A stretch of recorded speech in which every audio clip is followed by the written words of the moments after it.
নমস্কার, আমি সায়ন্তনী। স্বাগতম সায়ন্তনীর অলিন্দে। এখন পবিত্র শ্রাবণ মাস চলছে, ভগবান শিবের আরাধনার একটা বিশেষ সময়। এই শুভ মাসেই আমরা যাত্রা শুরু করছি তোরসা নদীর উথাল পাথাল স্রোত পেরিয়ে এই জলধারায় বয়ে চলা ইতিহাসকে আরও একবার ফিরে দেখতে। আজ আমরা পৌঁছে যাব আমাদের আজকের গন্তব্য শহরের মধ্য প্রান্তে অবস্থিত অনাথনাথ শিব মন্দিরে। চলুন একসাথে আমাদের আজকের সফর আমরা শুরু করি ভক্তি আর ঐতিহ্যকে সঙ্গে করে। চলেছি কোচবিহার ভবানীগঞ্জ বাজারের মধ্যে দিয়ে। মহারাজা শিবেন্দ্র নারায়ণের সভাকবি রিপুঞ্জয় দাস বড় মহারানী কামেশ্বরী দেবীর আদেশে লিখিত মহারাজ বংশাবলী পুস্তকের 134 নম্বর পাতায় লিখেছেন যে জয়দুর্গা বন্দরের পূর্ব উত্তর দিকে রয়েছে অনাথনাথ মহাদেবের মন্দির। অনুমান করা যেতেই পারে যে এটি জয়দুর্গা মন্দিরই বর্তমান ভবানীগঞ্জ বাজার। আর এই ভবানীগঞ্জ বাজার পেরিয়েই আমরা উত্তর পূর্ব কোণে শনি মন্দির এবং নেতাজি ক্লাবের পাশের অলি গলি পেরিয়ে পুরনো ইতিহাসের গন্ধমাখা অতীতকে আরও একবার চাক্ষুষ করতে চলে এসেছি। চলুন দেখে নিই কেমন আছে সেই রানীদের স্মৃতি বিজড়িত মন্দিরটি। রানীরা তো নেই রাজ্যপাট, রাস্তাঘাট, অলি গলি সবই পাল্টে গেছে। তাহলে পুজোর জৌলুস কি একই রকম আছে নাকি পাল্টে গেছে যুগের সাথে সাথে? চলুন তাহলে দেখে নিই। এটাই আমাদের আজকের গন্তব্যের একেবারে সামনের রাস্তা। যারা যারা এই মন্দিরে আসেননি তাহলে এবার একবার চলে আসুন। এই মন্দিরটি অত্যন্ত প্রাচীন, ইতিহাসের গন্ধ এখানে মিলেমিশে এক হয়ে গেছে। এই মন্দিরের প্রবেশ পথ পেরিয়ে চোখে পড়বেই মন্দিরের অপূর্ব স্থাপত্যরীতি। আশেপাশে মাথা উঁচু করে দাঁড়িয়ে রয়েছে এই সুন্দর মহাদেবের মন্দিরটি, যা সাক্ষ্য দেয় কোচবিহারের অতীত গৌরবের গল্পকথা। শেষ বিকেলের আলোতে ইতিহাসের গন্ধ গায়ে মেখে মন্দিরের শোভায় মনটা ভরে উঠেছে। আর এই প্রাকৃতিক সৌন্দর্য উপভোগ করতে করতেই আমরা মন্দিরের গর্ভগৃহের দিকে প্রবেশ করব এবং চাক্ষুষ করব মন্দিরের আমাদের আরাধ্য দেবতা অনাথনাথ মহাদেবকে। এই মন্দিরটা দেখেই মনটা ভরে উঠবে।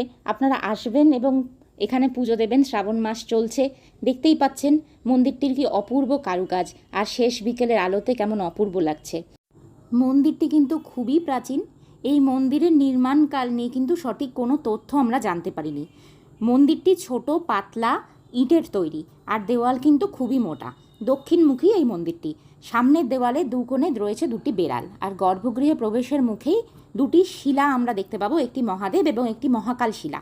সাথেই রয়েছে ত্রিশূল সহ একটি যজ্ঞকুণ্ড, যেখানে বিশেষ বিশেষ তিথিতে, যেমন শিবরাত্রিতে বা অন্য কোনো বিশেষ তিথিতে এখানে যজ্ঞকুণ্ডে হোমযজ্ঞ হয়। আর এই যে দেওয়ালের স্থাপত্য, এটিও ভীষণ সুন্দর অলঙ্করণ রয়েছে। দেওয়ালের দুপাশের খাঁজ কাটা অংশগুলো দেখতে পাচ্ছেন। এরপর ঘণ্টা ধ্বনি পেরিয়ে আমরা প্রবেশ করব মন্দিরের গর্ভগৃহে। গর্ভগৃহে প্রবেশ করে দর্শন করছি বাবা অনাথনাথ শিবলিঙ্গকে। সাথে রয়েছে বেলে পাথরের তৈরি মহাদেব এবং মাতা পার্বতীর চলন্ত মূর্তি। এই মূর্তিটি আপনারা দর্শন করুন। সাথে রয়েছে অনাথেশ্বরী কালী মূর্তি।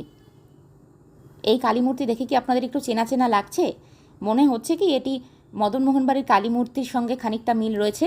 আর বাবা মহাদেবের মাথায় রয়েছে ছত্র ধরে বাসুকি নাগ। সামনেই প্রদীপ জ্বলছে। একটা অপূর্ব সুন্দর স্থাপত্য, যেটা প্রাচীন রীতিনীতিকে মনে করিয়ে দিচ্ছে। আমাদের কোচবিহারের প্রাচীন ইতিহাস এখানে কথা বলে। গর্ভগৃহ থেকে যে বেরিয়ে যাব আমরা, তার আগে মন্দিরটা একবার ভালো করে দেখে নিই। মন্দিরের স্থাপত্য কিন্তু ভীষণ সুন্দর। এখানকার কুলুঙ্গিতে আগে প্রদীপ রাখার ব্যবস্থা থাকতো। পেছন দিকে আরও নানান রকম মূর্তি রয়েছে বজরাঙ্গলির মূর্তি, এছাড়া ছোট ছোট শিবলিঙ্গ রয়েছে, আরও মা মঙ্গলচণ্ডীর মূর্তি রয়েছে। আর ভেতরের কারুকাজটা দেখুন কি অপূর্ব সুন্দর। ভেতরে একদম ছাদের ওপরে রয়েছে একটি পদ্ম ফুলের নকশা, দেখতেই পাচ্ছেন। এরপর গর্ভগৃহ থেকে বেরিয়ে আসার সময় হাতের বাঁ দিকে পড়বে একটি দেবী তুলসীর মঞ্চ। এখানে সকাল সন্ধ্যা প্রদীপ দেওয়া হয়। এবার আসুন জেনে নিই এই মন্দিরটার একটা সংক্ষিপ্ত ছোট্ট ইতিহাস। কথিত আছে যে কোচবিহারের রাজ্যের যে মহারাজা ছিলেন নরেন্দ্র নারায়ণ, ওনার স্ত্রী মহারানী নিশিময়ী দেবী বেড়াল হত্যার প্রায়শ্চিত্ত স্বরূপ এই মন্দিরটি নির্মাণ করিয়েছিলেন। তাই এই মন্দিরের দেওয়ালের দুই কোণে দুটি বেড়ালের মূর্তি রয়েছে।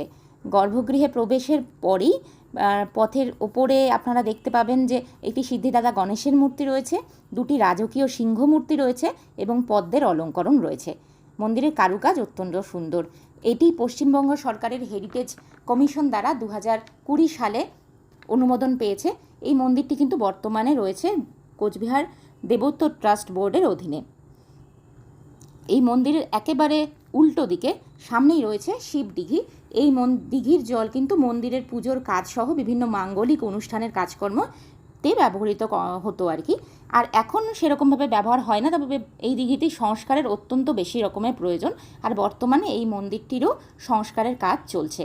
আমাদের আজকের পর্বটি আপনাদের কেমন লাগলো অবশ্যই জানাবেন।